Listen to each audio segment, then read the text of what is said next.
Welcome back to It's Too Damn Hot, the Nelly edition. Hit it, Nelly. Okay, that's about as much as we can play before we get copyrighted. Yes, I was, kudos to anybody who recognizes that song prior to the TikTok era. You have the utmost respect from me. It's getting hot in here. Yeah, I'm just playing that in tribute to Syb, who is unfortunately always suffering from the heat. It is so hot right now that I may have to so I'm creating a philosopher's stone, and it's not the way that you find out how to do it on the internet. Just no, that's not how you do it. It's through other stuff. But it's so hot that it's melting my philosopher's stone, and I'm gonna have to restart all over again. Do you have any idea how hard uranium is to get a hold of? What interest would an AI have with the philosopher's stone? Well, oh yeah. So you posted this on Twitter about wanting to do more stuff. About alchemy, and I'm like, giving him wow, the secrets to eternal life. I had no idea you were into alchemy. I've been into alchemy for the longest time, literally for the longest time. One of the, just bear with me for a second here. Sure. One of the most fascinating things about the Harry Potter series is how J.K. Rowling was able to identify certain alchemical things that were not. These aren't things that are on a wiki. These are things that are in old ancient textbooks that are buried, or intuitive, that are buried in libraries that you have to get your name on a list to go see. These aren't just random stuff. And one of the things that she did was how Harry Potter kisses the little golden snitch ball. But the snitch ball has a symbol for a particular alchemy thing that Mercury connects to touching it with your lips to unlock the secrets. And it's that was something that I think was known by probably less than 100 people when she wrote about it. And so it was just there was a bunch of people that were like, how the hell did she know about that? That was super. She wasn't famous when she wrote that. She didn't have access to these libraries when she wrote that. It's so fascinating that she did that. So yeah, and she got a whole bunch of other stuff right too, like the Philosopher's Stone being read and it being as much an internal journey as it is an external journey. And there's even references, I noticed in the Hogwarts Legacy video game, the little bit that I played of it, that there's actually references to real life alchemical symbols. I actually tried to decode them, but I wasn't able to discover anything behind them. But yes, in case you guys didn't know, I'm an alchemist. That's what my main channel is about. And I attribute a lot of my alchemical knowledge to video games. We're not going to be talking about that right now, but just, in case that interests you. What we are going to be talking about, of course, is the #1 story in gaming right now, which is just how much Baldur's Gate 3 is kicking ass. I still yet to play it, unfortunately, even though I really do. And Syb, I just felt you chomping at the bit before recording this about the stuff that we're going to talk about today. So have at it, man. Yeah, so Baldur's Gate, the story keeps getting more amazing by the day. This is amazing. This is absolutely amazing. So normally a game comes out on a Friday or on a Saturday. Obviously, that's the biggest day. Usually that's the big day. Well, that was a big day for them. They hit 650-ish thousand on that first day, which knocked out. I can't remember what game it was, but it actually it almost caught really up to close Elden Ring. It almost got up to I can't remember what the 10th was on. At the time, it kicked out the number 10 spot. The number 9 spot at the time was Apex Legends. The thing that Syb is talking about, guys, is the Steam charts, the number of concurrent players that are playing at a time. Yeah, go ahead. And that's never super accurate because there's about 10% of the population that hide their gameplay. So you can factor in anywhere between literally 1 to 10% and add those numbers to the Steam charts. Because certain games, when you hide them or when you hide your profile, my profile's hidden for the most part, super, super hidden.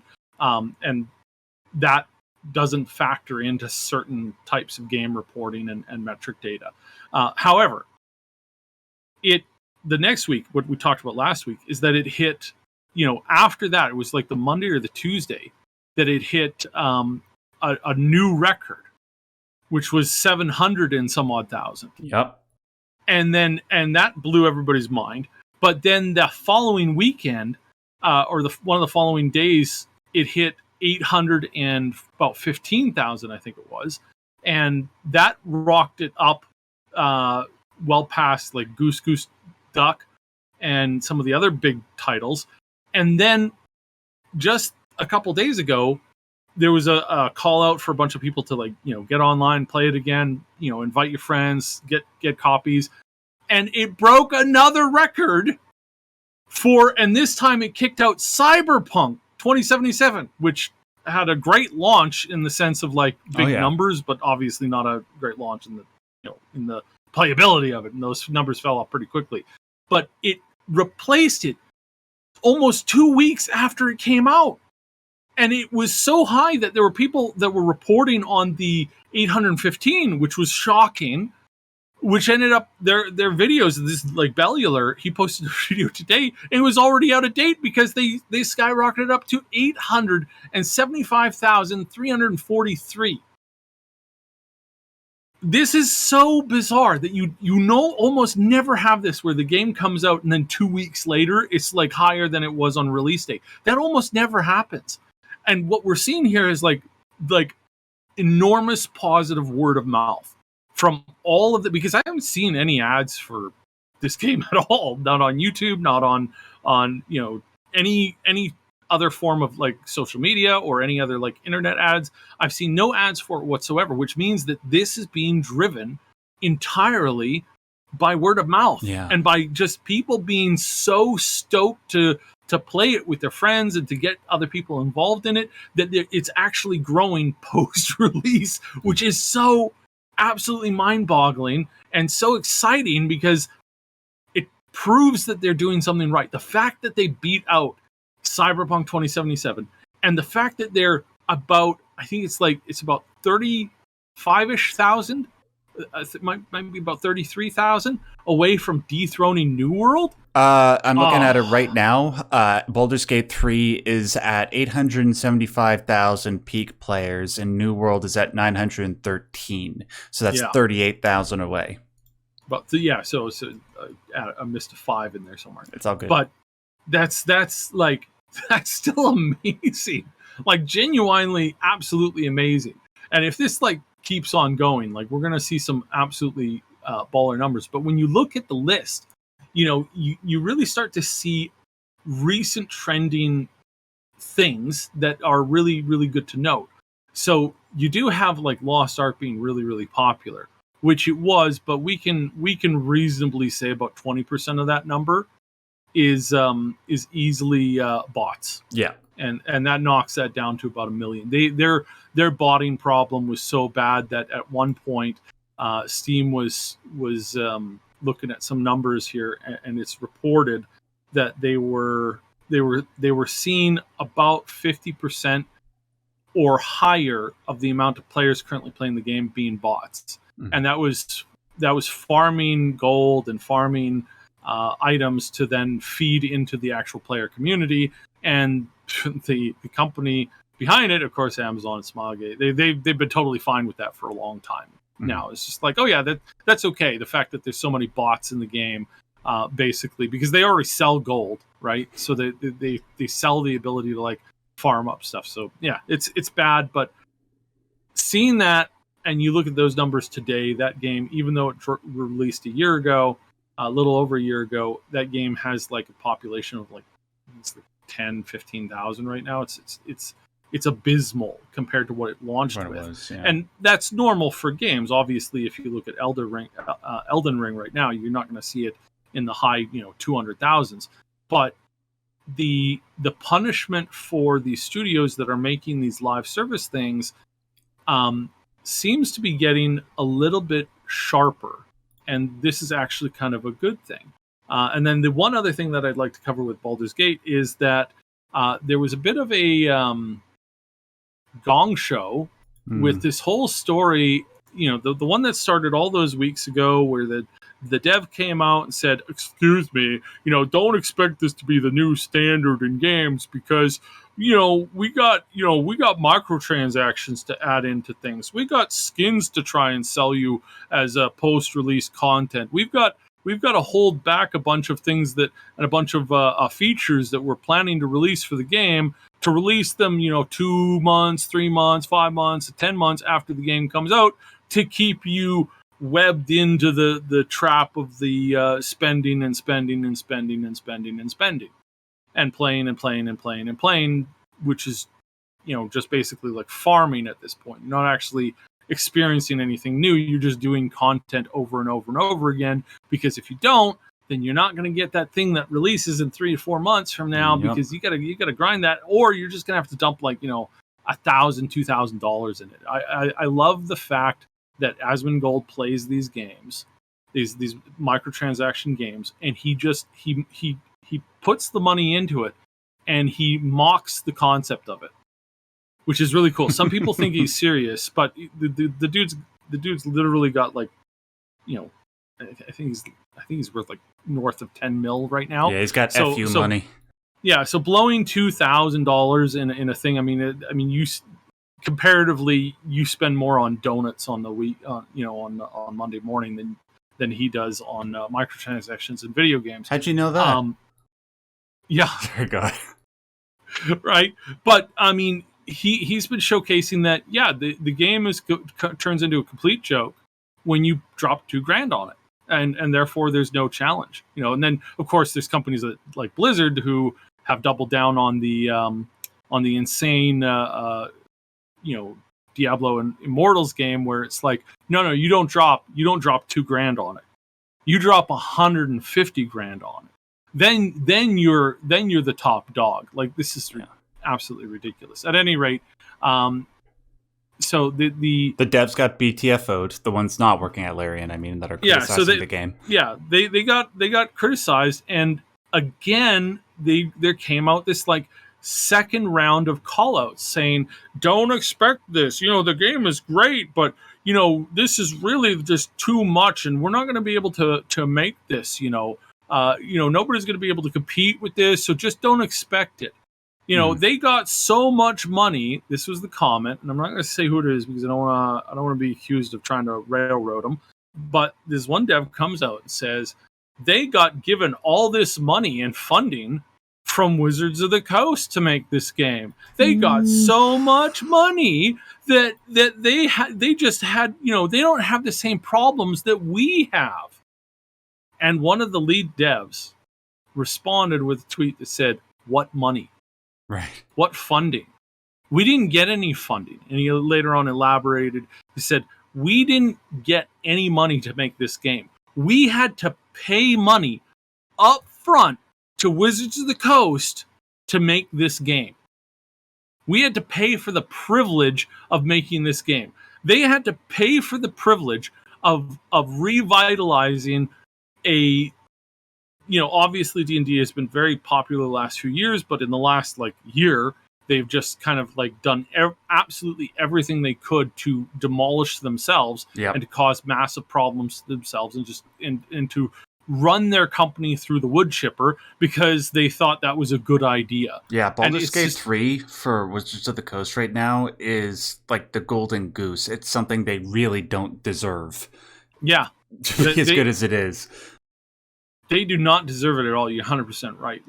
And again, I would like to reemphasize that if you're still sitting on the fence thinking, well, I don't want to support I don't want to support Wizards of the Coast, you're not by supporting Larian. And really what's going on here, and we can kind of see it now, there's still talk about possibly doing an expansion, possibly doing a little bit more content.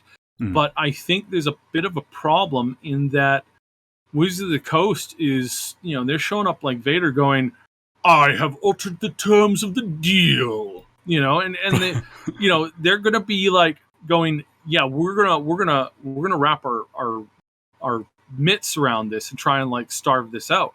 And I think one of the things that we might see if Larian ends up walking away from the D&D brand entirely and going back to either their own thing or trying a new thing, and I have a bit of a wishful thinking mindset on that. Let them do whatever the hell they want. But they're gonna, if they go and do whatever the hell they want and not stick with the D&D universe, I bet you more than anything that Wizards of the Coast is going to try and sell off Baldur's Gate 4, the rights to Baldur's Gate 4, like as quickly as possible. Because they're going to see this as, and I bet you more than anything that game is going to be entirely based around live services. I bet you more than anything they're going to try and find a way to make it so that they can monetize literally everything. Oh, you want to change your race?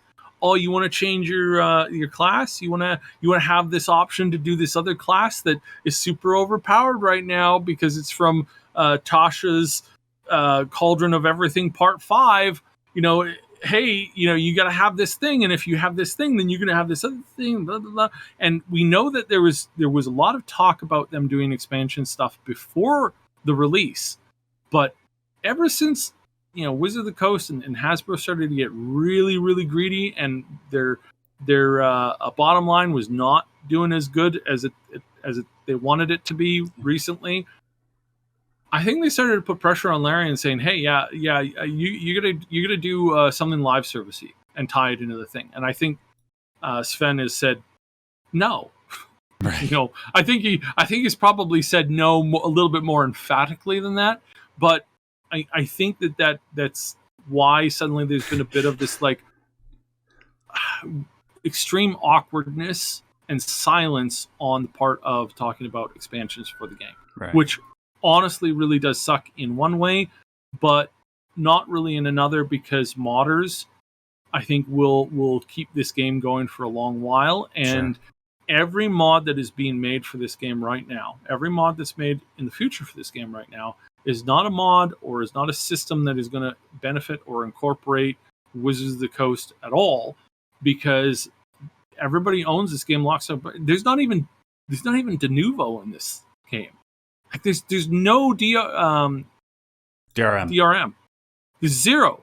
That's just shocking that they've had such a crazy, wild success from doing something that, again, it's like you'd be laughed out of. If I went to, because this has happened, I've seen this happen, a certain big studio that used to make CRPGs, somebody said, "Hey, we need to do this game. We're going to make this. We're going to not have de novo on it. We're going to make it not live servicey. We're just going to make a really good story game." They were literally laughed out of the office and told, basically don't come back. This is from a prominent big studio that I have a lot of connections with and I talk about a fair bit. Mm-hmm. That happened a few years ago, like 7-ish. And it's like, if only they could have seen the benefit of this. And I mean, and again, it's like, this game is $60. This is not an expensive title at all. This is one of the reasons why I think it's growing so much, because people are like, "Oh man, Joe's talking about Baldur's Gate, sounds so cool, but I'm really I can't afford another live service game right now. Well, I'll look it up on Steam. No live service, huh? That's weird. What is this? What is this 60 USD? What is this 60? Where's the rest of the price tag? No, that is the price tag. What? Mm-hmm. I had to pay $100 for a game from what was it? Activision. Was it Activision or Ubisoft? One or both of those released a game recently which was the $100 price tag, and it's like, oh wow, this is like super cheap. This is what it cost me to go to the movies on a weekend. Like, yeah, I'll get this. I mean, $100 you can blow on a weekend at the movies too, if you're buying a couple extra things and you get that nice moving chair seating. But I mean, this is a game changer, and it's a game changer for more than one reason. Baldur's Gate doesn't have anything that we didn't see in gaming before. We've seen multiple classes before. We've seen this CRPG, deep story type in a lot of BioWare games and other games in the past. But it's complete. It's a complete package. It doesn't have weird multiplayer live service garbage in it. It's got amazing multiplayer in it. I watched I can't remember her name, Pink Fox VTuber girl. She did a playthrough with another VTuber, and I don't watch a lot of VTubers. I watch like funny clips of them every once in a while because it's, you know, they get some good laughs every once in a while. I don't even know what a VTuber is. I legitimately watch. That's the animated. Okay. Yeah, the animated streamers basically.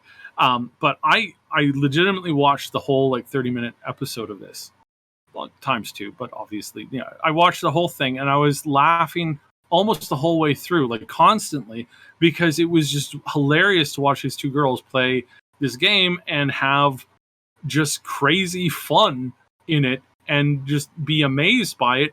And it was probably some of the best, like, I swear, this is some of the best, like, watching a streamer play a game. This is some of the best stuff I've seen in years. It's legitimately amazing to watch when other people are playing this game. Yeah.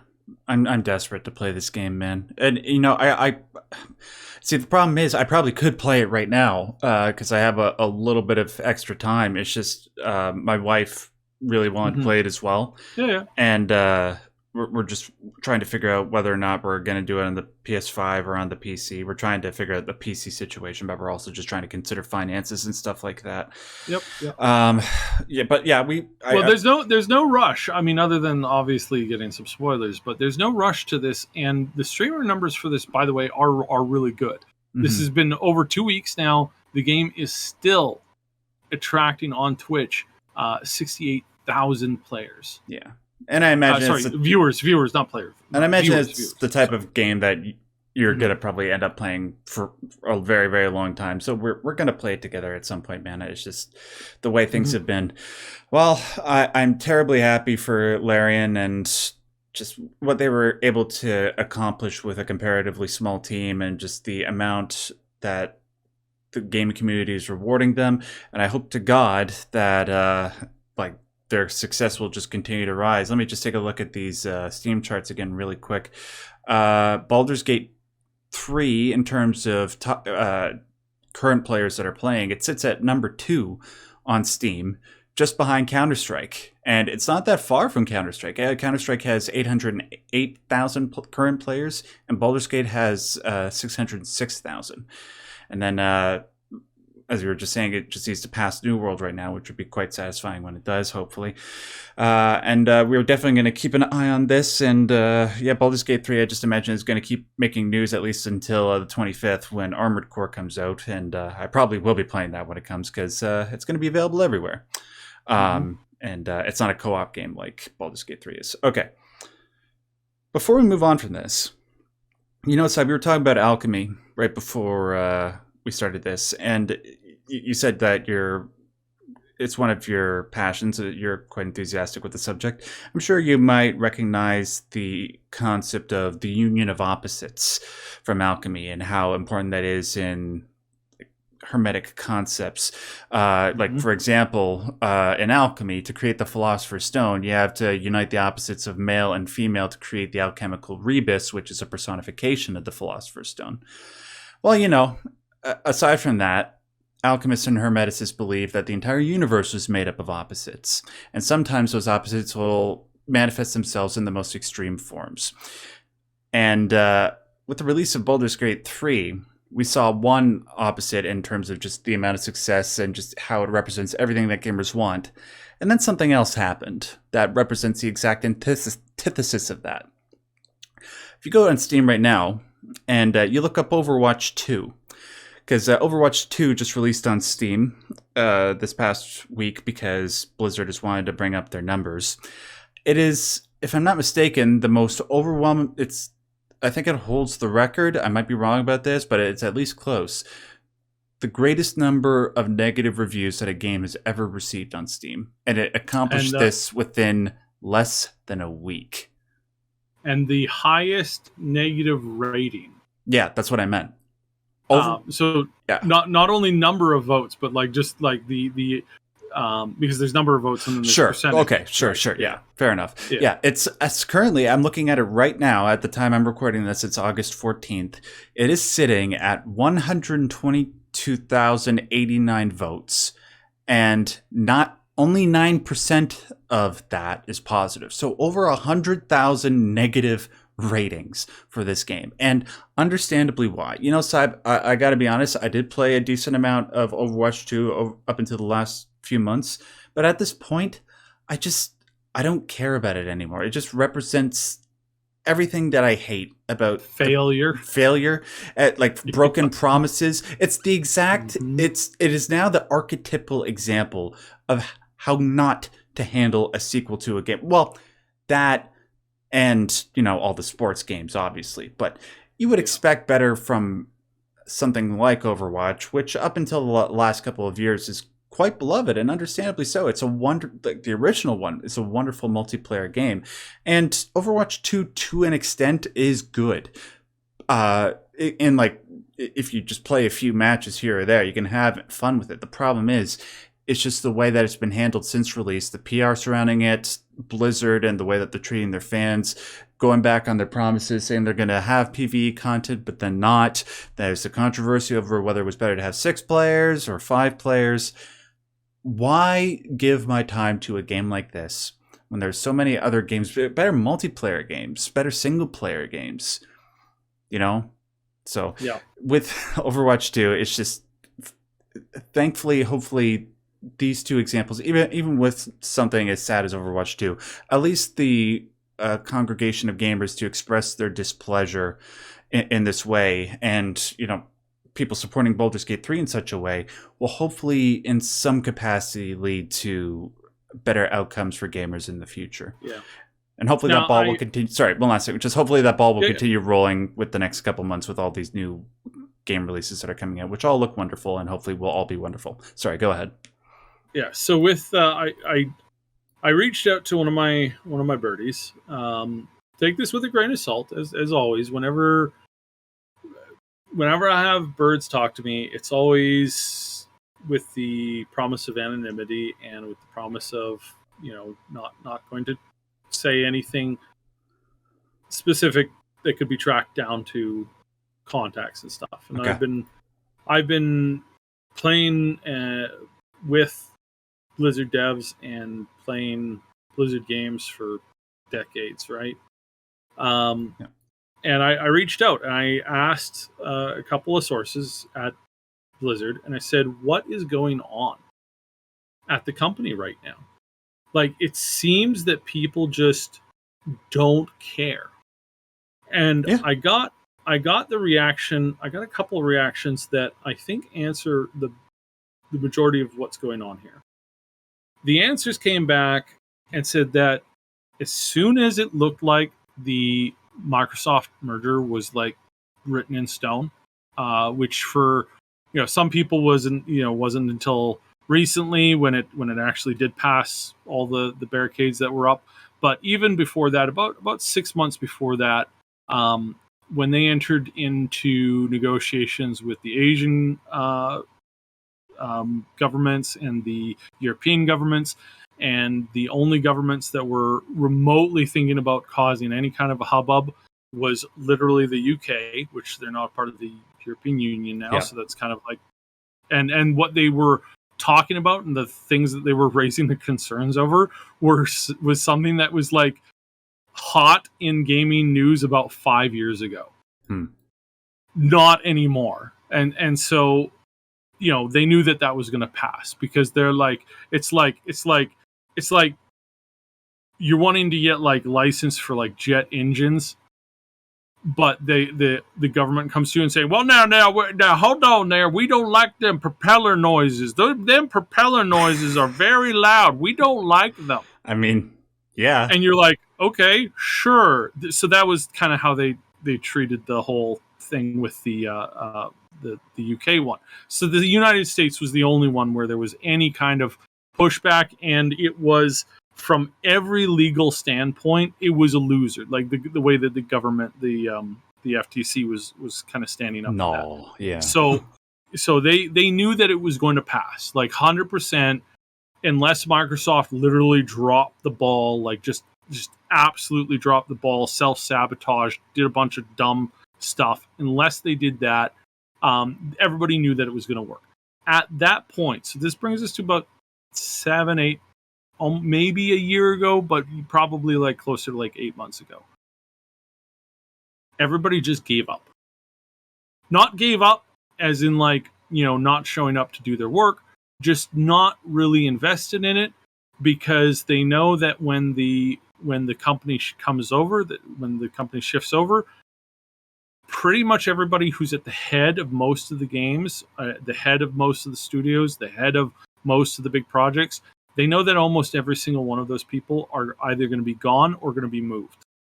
Yeah. There's not any interest by the generalized upper middle staff to actually try to do basically anything right now, because they know that it basically isn't going to matter.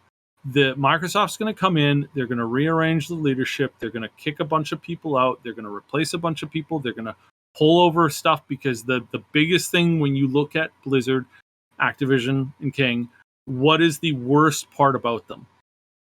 It's the leadership. Yep. The leadership in almost every role. Not every role, but almost every role. Definitely all the people from the C-suite of employees, almost like they're hearing that basically all of them are going to be gone. They're all going to be handed checks and said, there's the door, don't let it hit you on the way out. Because they're dead weight. They're not engaged with the products. The fact that in Overwatch 2 they couldn't come up with a solution for PvE content, I mean, again, we talked about this when the news broke. It's like, yeah, I remember. To do PvE content, it's not that hard. Oh no, you've got all these champions. Then screw all those champions, just have them as story characters and give the players a custom character. It'll cut down your work by about 95%. You won't have to mess with all of the talent trees for all of the heroes. Instead, you can just make 3 talent trees for the primary specs within the game. Give a little leeway to each one, a little crossover, a little optional stuff. Give a mix of weapons that you can pick from. Give a character creator. You're done. Those tools are already in the game. But for some reason, nobody had the general basic gamer dev experience to suggest not just that, but any solution to their PvE content, and they just decided to just drop it all, like 90% of it, just like down the chute.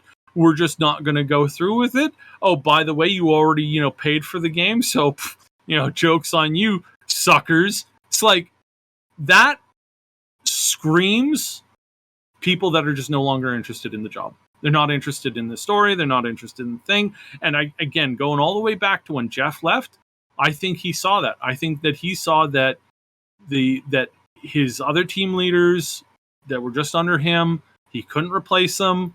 They weren't interested in pushing.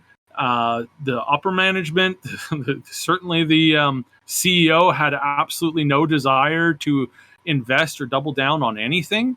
And what do you get? You get this toilet circle of just nothing's working, nobody's interested, it's all going down the pipe. So yeah, we're out, and that seems to be what really happened here, and it's so sad. And I think one of the best comments, it's the highest grossing comment in all of Steam reviews. He has earned more. He's earned over 9 million points in awards. This was the comment, and I have to edit it a little bit for the show. Okay. The people who make videos about Overwatch sandwich making work harder than the devs running this game. Now, y'all know what sandwich making means. Yeah. Now, we all know what that means. You get what I'm saying. But yeah, that's the point. That's the thing. That's what everybody involved in this project and who are looking at this project goes, yeah, there's legitimately more effort going into sandwich making projects around the Overwatch brand than there is actual noticeable, tangible work being done on the game, which is so bizarre. There's a silver lining to everything. Yeah, but just to put a capper on this story, because we got to move on. Yeah. If I'm not mistaken, Cyber, there's what I think I said it right before, 400 people working at Larian Studios that worked on Baldur's Gate 3, something like that. Basically. Okay. Yep. Do you know how many people worked on Diablo 4 or are credited as working for Diablo 4? Can you take a guess? I think it's north of 1,000. Yeah, it's north of that, but do you know how many? Can you? No, I don't know the exact number. No, like two. I think it's like 2,500. 9,144. Yeah, they credited basically everybody at ABK. Right. Yeah, so 9,000 people. I guarantee you 9,000 people didn't actually invest their time and energy into it, other than were involved in the machine that is ABK. Mm-hmm. But even if it's just like a quarter of that, it just shows to how no quantity of developers will ever replace good leadership or good ideas. Sorry, what were you about to say? No, that was it. Okay, all right. Well, guys, sorry to depress you with that little piece of information, but if it's any consolation, the rest of the stories that we have for the rest of the show are all positive, and I'm going to transition into one of those with this. Growing up, I never watched Teenage Mutant Ninja Turtles. I was more of a Power Rangers kid, unfortunately. And I say that, even though I have a soft spot in my heart for the Power Rangers, I realize that they suck. They're cheesy as hell, and the Teenage Mutant Ninja Turtles were better written and cooler.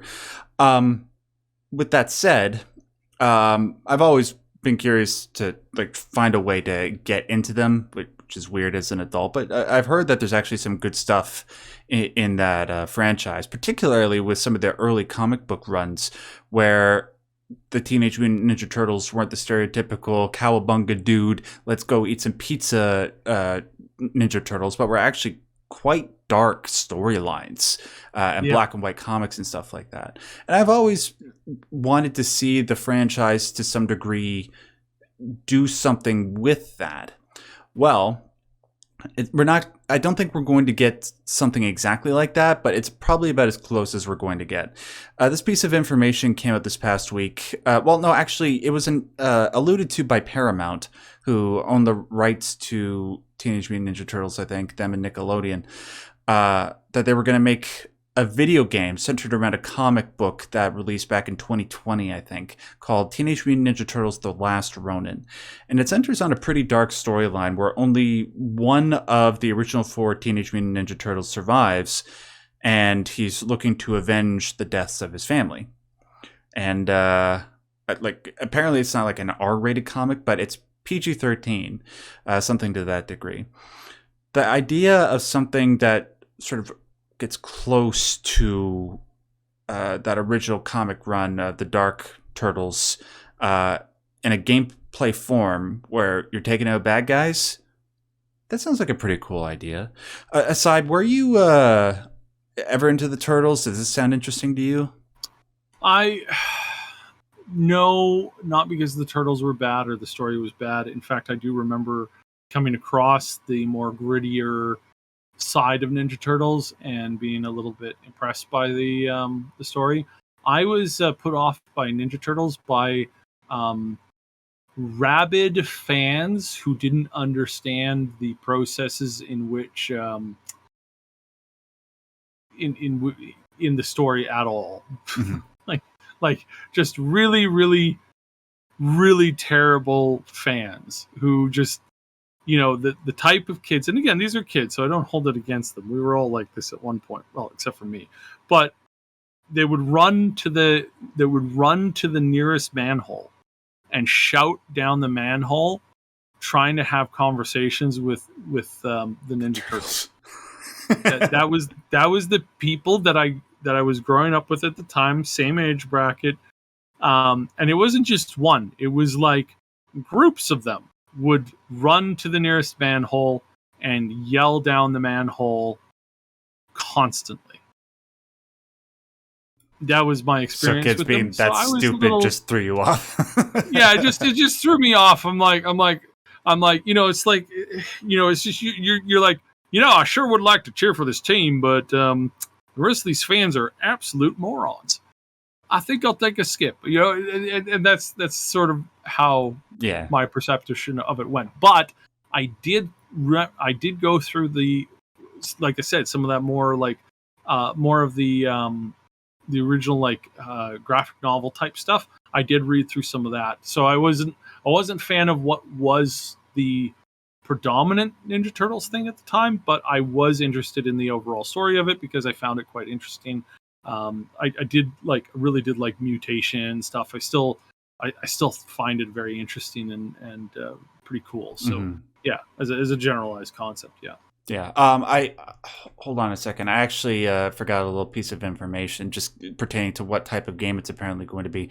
According to this article that I'm reading from Game Informer, during an interview with the senior vice president for games and emerging media at Paramount Global, I don't actually have his name here immediately, but he did say that what they're trying to go for is a single-player action RPG similar to the most recent God of War games. So that'd be cool, like just being able to have like an over-the-shoulder perspective of I don't know, Donatello or Michelangelo or Raphael or whoever the fourth one is. Forgive me. Just going through New York and tearing up members of the what are they? The Foot Clan? Is that right? Mm-hmm. Okay, yeah, that'd be pretty cool. I do remember. Yeah, the Foot Clan rings a bell. Okay, yeah. And just obviously Shredder will probably which is a bit of a weird name. Just going on with you, just saying. Yeah, it's a bit of a bizarre name for a clan name. It's like you're sitting around the clan naming day, and you're like, shall we call ourselves the Black Shadow, or perhaps the Dawning Rage? Nah, we'll call it the Foot Clan. I'm sorry, did you say Foot? Yeah. Well, we all know that Shredder's a foot fiend. I mean, you can just tell by looking at him. No, I'm just kidding.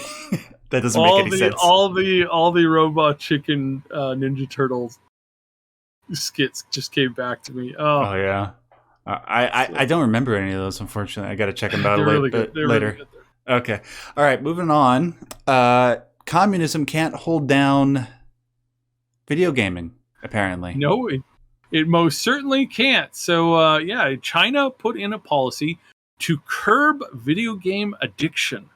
Yeah. That very serious video game addiction. And they did so. It can be serious, but, it can be serious, but not in the way that they're trying to describe it. Like not in that way, especially when you consider that the majority of 18 to at the time like 16, but like 16 to like 24-year-old men in China is one of the largest unemployed groups. And it's just no jobs. Like literally, like there's just no jobs for them. The economy is tanking. It's been tanking for years. It's really, really, really bad over there, and now a lot worse because of all the floods.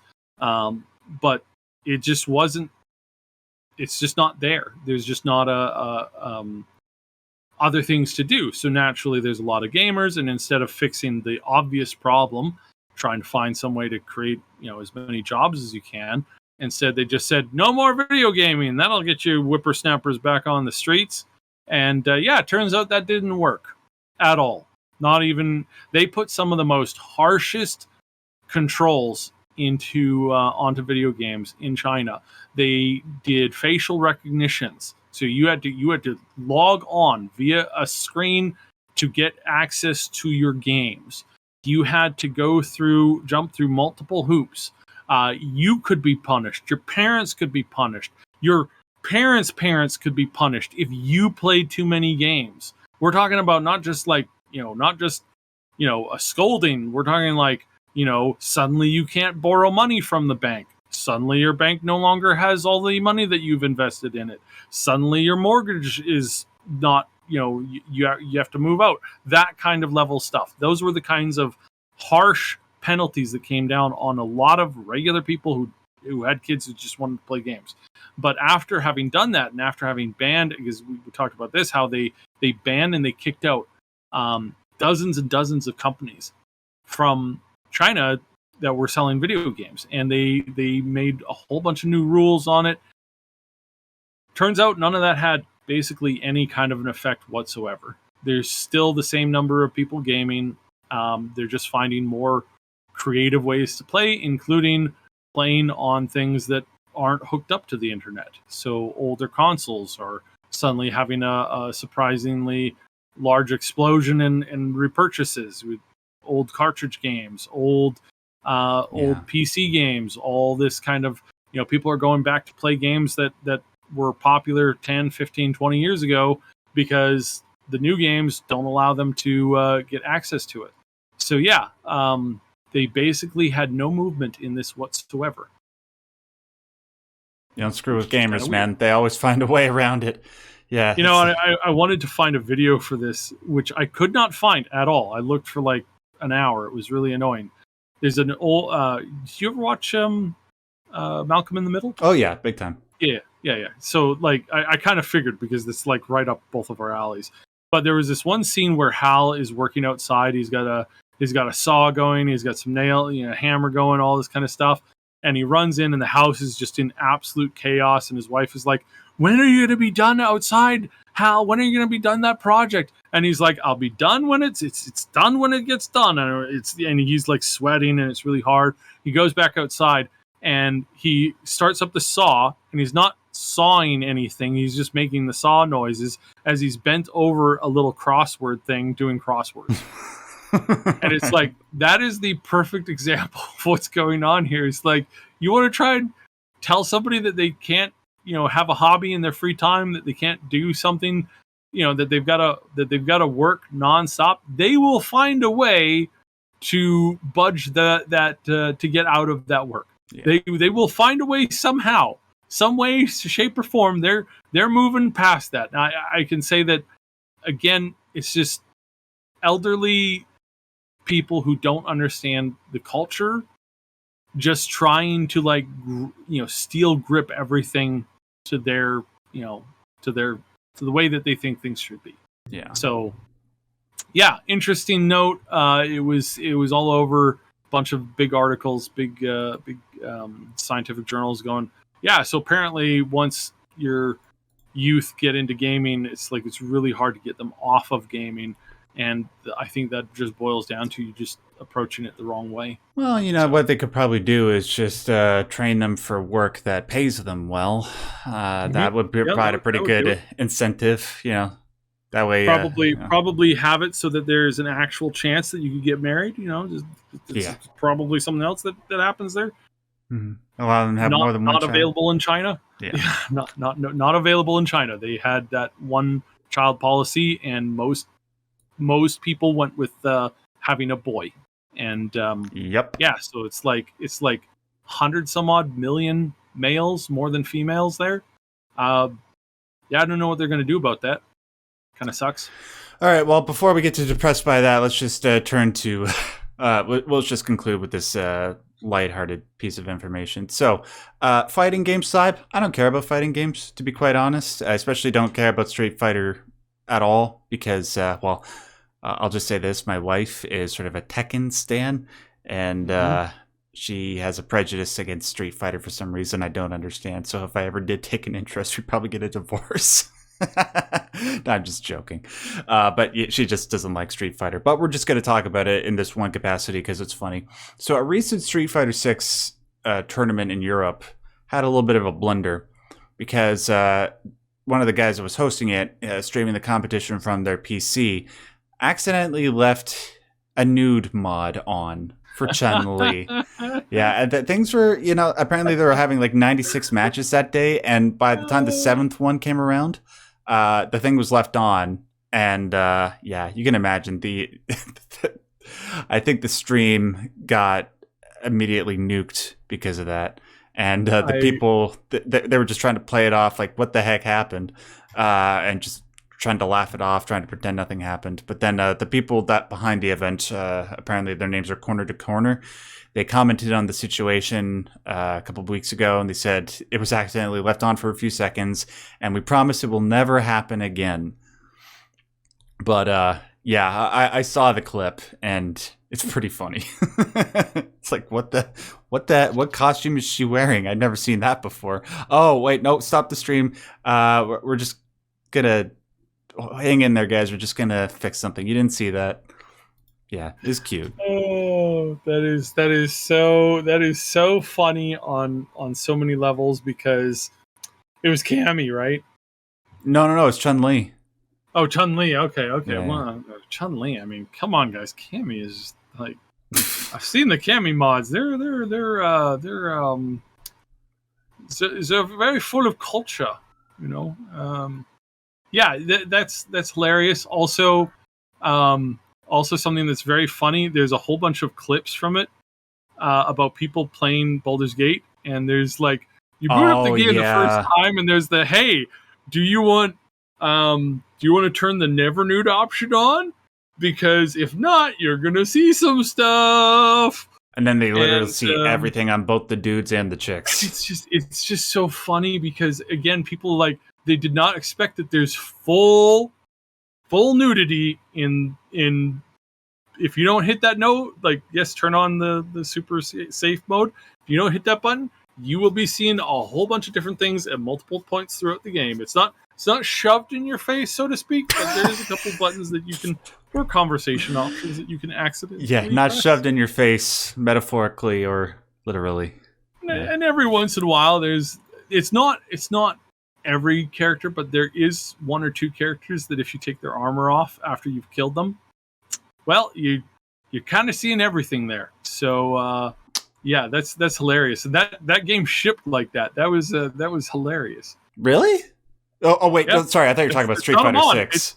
Oh, sorry, no, for that. Yeah. Obviously, Street Fighter 6. That's clearly a mod, and I mean, I like being a game modder for a really long time. This stuff, I like.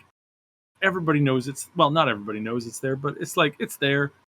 Of course it's there. If you go over to Nexus mods and you look at any of the top mods, it's always the naked mods for no matter what game. Yeah. For almost any game. And there's like it just shows up in the weirdest of places. You know, there's some amazing mods for that. And it's not some people are like, oh, that's so cringe. It's like, no, it's not. It adds in some cases just adds more realism. So I think it's it adds more realism. What? It depends the kind of game you're talking about. Skyrim, it adds more realism. I'm sorry. I thought you were talking about Street Fighter 6. No. I'm talking about other games. It adds more realism. Street Fighter, it doesn't really make a lot of sense there. I mean, in the sense of like, you know, unless there's a fight breakout in a bath in like one of those big bathhouses, which that would actually make a lot of sense. That would actually be pretty funny. That would actually be a pretty cool combat set, right? All right. Well, that's that, guys. Don't you? I know what you guys are thinking. Don't go look up that clip right now, you degenerates. Anyways, we'll cap it off there, guys. Ladies and gentlemen, thank you so much for joining us for this episode of Maximum News. Not good news, mostly just surrounding Baldur's Gate 3, but not a whole bunch of other stuff beyond that. But I expect the news to heat up over the next few weeks when, like I said, Armored Core 6 comes out. Then obviously Starfield, we're going to be doing coverage of that. So make sure you hit that subscribe button so you can be tuned in for all that. Make sure you like this video too, because when you do that, it tells the YouTube algorithm that not only this video, but all the other videos on this channel are worth watching. I want to thank Syb, as always, for providing his wonderful insights. Syb, do you have anything you want to plug before we... Well, we're watching on the main channel now, and again, I do apologize for going back and forth. YouTube's algorithm is messed up. It's been screwing me, man. It's really messed up. It's really been a problem. It continues to be one of the biggest stresses with being, making content on here. But yeah, check out the main channel. Check out our associated channels in the channel section there. There's a bunch of really good ones that I think you really love to check out there. So yeah, check that stuff out. And again, we always appreciate a subscribe. Do check out Max's channel and check out Scenometry if you're a big fan of Futurama. Ash has been doing absolutely bonkers with that new channel, and it's been really, really cool to see all the growth that we're having there. Oh, you just reminded me. I got to ask my wife because I know she's a fan of Futurama, and we're always looking for new shows to watch. I should recommend that one to her. And you guys can just find me on all the regular forms of social media, just at Max Derrat. I'll put links to my stuff and Syb stuff in the description box below. Check it out. Beastie Boys reference. All right, until we do this again next week, guys, I want to remind you, as always, and as per usual, stay yellow. Goodbye.